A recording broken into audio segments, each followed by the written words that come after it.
Oke, dua cara mengembangkan channel dari jam 11 ya, atau pulang jam 12. Oke, halo YouTuber, masih melanjutkan video sebelumnya, di mana saat ini saya lagi nyoba bikin channel baru. Banyak hal menarik dari yang saya lihat di channel baru ini. Oh ya, saya belum bisa share channelnya ya, biar semua alami, nggak keganggu sama kepoan kalian. Oke? Saya kasih lihat dulu data sementara saat video ini dibuat. Jadi saat ini saya udah upload 3 video. Video pertama dapat views sekian. Video kedua setelah 2 hari upload belum ada tanda-tanda kehidupan. Cuma dapat 6 views. Tapi hari ketiga lebih baik viewsnya. Sekarang sudah dapat views segini. Nah yang menarik, kedua video tersebut sumber traffic utamanya dari fitur jelajah. Yaitu video kita ditemukan di beranda YouTube. Mengapa hal ini menarik? Karena biasanya sebuah channel baru, video-video awal akan mendapatkan views dari penelusuran. Karena pada dasarnya YouTube sedang mencatat metadata alias kata kunci sebanyak-banyaknya. Maka secara alami views yang didapat dari pencarian YouTube. Ini bukan ngarang-ngarang ya, tapi disampaikan langsung sama Mas Gatot. Manajer produknya dari YouTube. And I would say search is probably the first place for fresh videos. You upload a brand new video around Minecraft, we're going to consider that video when somebody searches for Minecraft based on the title and description. We're going to probably rely more on the metadata, the data that we have in terms of the title and the description. Mas Todd bilang, probably belum yakin 100%, tapi kemungkinannya sangat besar kalau sebuah video di channel baru itu akan lebih banyak dapat views dari sumber traffic penelusuran. Oke, jadi paham ya, mengapa selama ini untuk channel baru saya menyarankan untuk menggunakan optimasi kata kunci atau SEO, biar lebih maksimal mendapatkan views secara kondisinya seperti itu algoritmanya. Dengan kenyataan algoritma yang seperti itu, mengapa dua video pertama dari channel baru yang saya bikin itu bisa mendapatkan views dari sumber traffic fitur jelajah? Menarik ya? Jawabannya karena topik atau ide video yang saya pilih lagi banyak peminatnya. Jadi waktu saya upload bisa langsung masuk ke fitur jelajah. Karena banyak orang di luar sana yang lagi pada nonton topik itu. Ya, 2000-3000 views itu sangat luar biasa. Dari sini saya memahami ada dua hal yang bisa kalian lakukan untuk mengembangkan channel baru.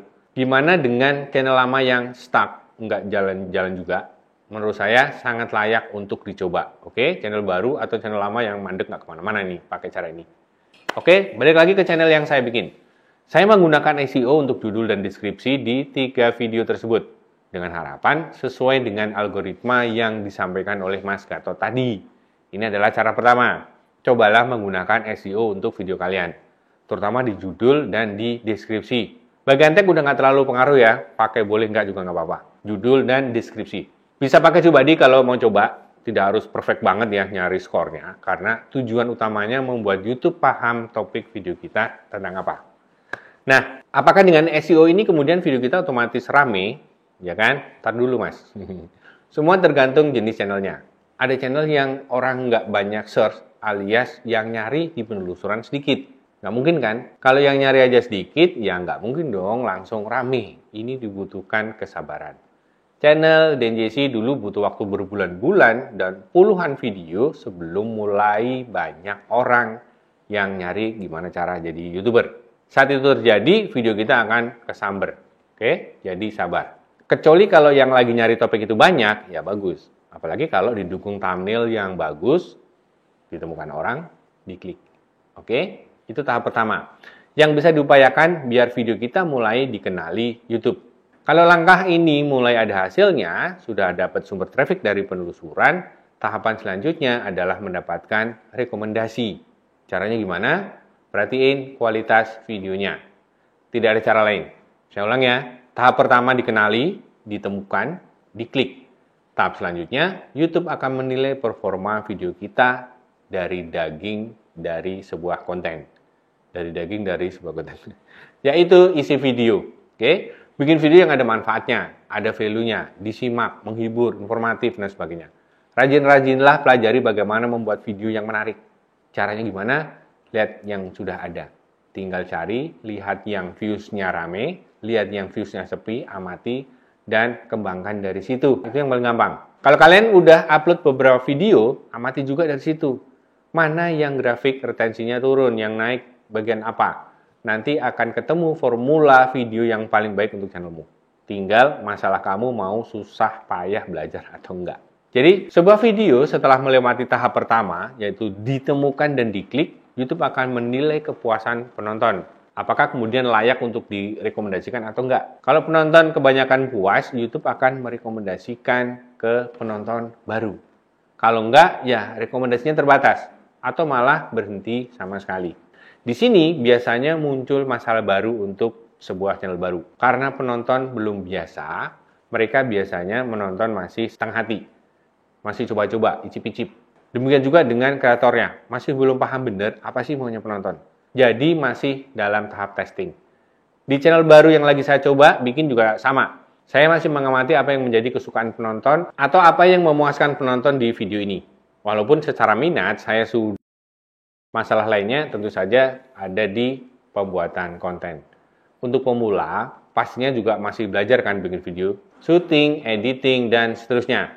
Kalau videomu kondisinya sebaliknya, nggak ditemukan, nggak diklik, nggak memuaskan, ya akibatnya ya satu, viewsnya 0, ya sepi lah. Karena tidak berhasil melalui tahap-tahap tadi. Ditemukan, diklik, bikin puas. Oke, coba amati, kira-kira tahap mana yang sekiranya masih perlu diperbaiki di channelmu. Oke, nanti ketahuan. Itu cara pertama. Cara kedua, seperti yang saya tadi bilang ya, 2 video pertama channel ini sumber traffic bukan dari penelusuran, tapi dari fitur jelajah. Kok bisa? Karena topik yang saya angkat atau niche yang saya pilih itu karena dari riset minat. Saya selama sebulan lebih mengamati topik-topik apa aja yang lagi rame. Bentuk videonya seperti apa, format kontennya gimana, dari durasinya, editingnya, sampai kreatifnya. Saya coba telaah dan coba bikin videonya. Hasilnya, dalam waktu seminggu, keduanya dapat views lumayan. Oke, sayangnya sepertinya rekomendasinya berhenti di situ ya. Artinya apa? Kualitas videonya harus diperbaiki. Nih, lihat, retensi dan rata-rata durasi tontonnya masih rendah. Mengapa bisa demikian? Bisa karena channel baru, orang belum familiar. Yang kedua, saya belum bisa memuaskan target penonton. Masih dalam proses pengamatan dan saya pelajari. Oke, sudah bagus di awal, dapat tayangan atau impresi, kemudian diklik, nilai rasio kliknya juga bagus CTR-nya, cuma di durasi tontonnya yang masih kurang. Ini adalah hal yang wajar. Saya masih baru di topik channel tersebut. Secara pembuatan video juga masih apa adanya. Jadi sebenarnya kata pemula itu berlaku untuk siapa aja.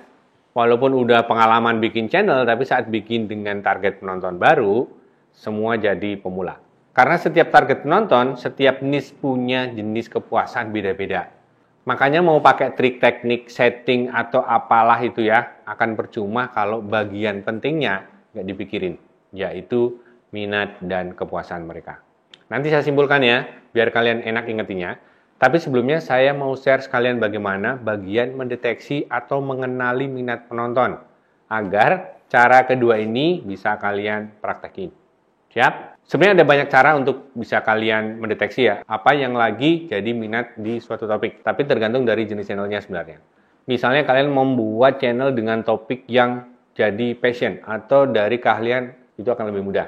Misalnya kalian hobi atau suka dengan dunia fotografi, terus bikin channel tutorial foto. Harusnya paham apa yang jadi kesulitan dan sering jadi masalah. Bisa mulai angkat topik dari situ. Atau channel gaming, kamu suka main apa? Apa tutorial, apa gameplay, harusnya paham apa yang lagi jadi hal yang menarik di game itu. Karena kalian tiap hari ngerjainnya, mainin gitu ya. Kedua, kamu bikin channel bukan karena hobi atau keahlian, tapi karena faktor lain. Misalnya, kamu punya anak kecil, di rumah banyak mainan. Bisa aja itu jadiin konten. Konten untuk anak bahas mainan misalnya. Atau belum punya anak juga bisa. Bikin konten mainan karena views channel anak bisa banyak banget. Siapa tahu adsense-nya gede gitu ya. Boleh-boleh aja. Kalau kondisinya seperti itu, cara terbaiknya adalah riset. Tidak paham dunia anak, ya cari pahami. Lihat-lihat YouTube, riset SEO, lihat kompetitornya, format kontennya seperti apa, yang lagi rame, dan seterusnya. Kalau udah yakin, barulah coba bikin kontennya. Jadi jangan-jangan ujuk-ujuk terus bikin. Validasi dulu, oke? Apapun kondisi channel kalian, usahakan pastikan kalian menemukan penonton lagi minat apa. Ini akan membuat konten kita lebih cepat dapat rekomendasi. Karena lagi banyak yang butuh. Supply, demand. Nah, kalau cara pertama yaitu dengan memanfaatkan SEO, ditambah cara kedua dengan mencari topik sesuai minat yang lagi rame, harusnya hasilnya lebih bisa diharapkan. Di fitur jelajah dapat, di penelusuran juga dapat. Saya simpulkan tahapannya ya. Khusus untuk channel baru, usahakan kamu memanfaatkan SEO untuk bisa dikenali YouTube dan mendapatkan sumber traffic dari situ. Pahami minat penonton sedetail-detailnya, cari tahu apa yang lagi jadi perhatian mereka. Ini untuk mendapatkan sumber traffic dari fitur jelajah dan rekomendasi. Selanjutnya ini yang paling seru dan menentukan. Kalau misi-misi tadi sudah tercapai, video kita akan masuk di histori tonton orang-orang. Dari contoh channel yang saya buat, artinya sudah ada ribuan penonton yang mencatatkan video ini di histori mereka. Di HP mereka sudah tercatat di situ. Disinilah fungsi niche channelmu akan berperan. Video selanjutnya bisa dipastikan YouTube akan merekomendasikan ke mereka. Jadi di tahap ini, YouTube sudah paham siapa penonton channelmu. Kalau upload selanjutnya, topiknya beda banget, kita jadi kreator yang merugi. YouTube sudah mencatat siapa penontonnya, minat mereka apa, kemudian kamu sodorkan topik yang lainnya, ya ambiar ya. Tadinya bahas komedi, kemudian bahas masak, ya bubar, kayak kemarin saya ngobrol sama orang.